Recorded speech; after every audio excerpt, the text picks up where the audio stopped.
Yeah, 60s scoop. Okay, look at it like this. Back then, they would take a child away from mom and dad. But if you were indigenous, this is how it appears to me. Back then, they would take a child away from mom and dad. But if you were indigenous, you didn't go into a foster home. No, you went with the churches. It was a special program. And they thought, and they wanted to kill the Indian within them. And they literally did that. They sexually assaulted them, beat them, and 215 kids were found dead in unmarked graves just last year. But the idea is this. Take a child away from mom and dad, put the kid in care, but if you're indigenous, you go with the churches. And it's to kill the Indian within inside. And it's kind of like what Hitler did to the Jews. You know, when they thought they were saving?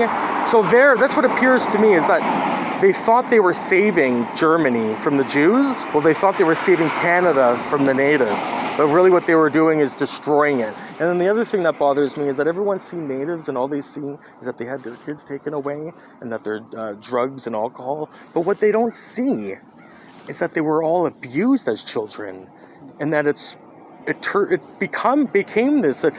It was like a tornado that turned into this.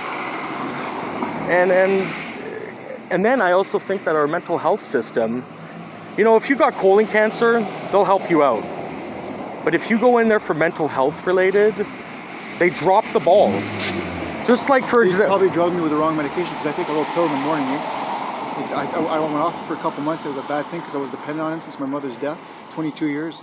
And I tried getting off it because it was so tiny. It really wasn't helpful, but it got me in a worse state, so I had to go back on it. But after my mom died, maybe I don't think the answer was the pills. But anyways, it's how they make their money, eh? Okay. I'm sorry to hear that. It's so long. I just lost my dad too, so I just buried my dad. So I have no parents stuff there. So yeah, but I'm shattered that the CICB closed. You know, and there's a hearing for it to reopen. Is that it?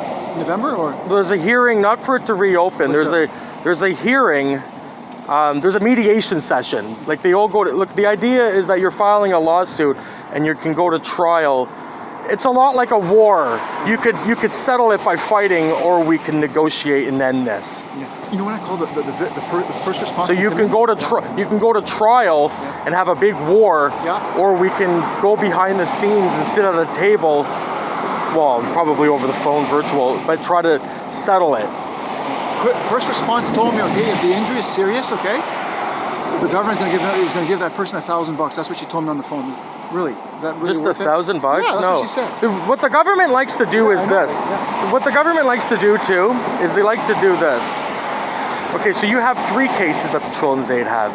They have we need to take the child away because he's being abused and neglected.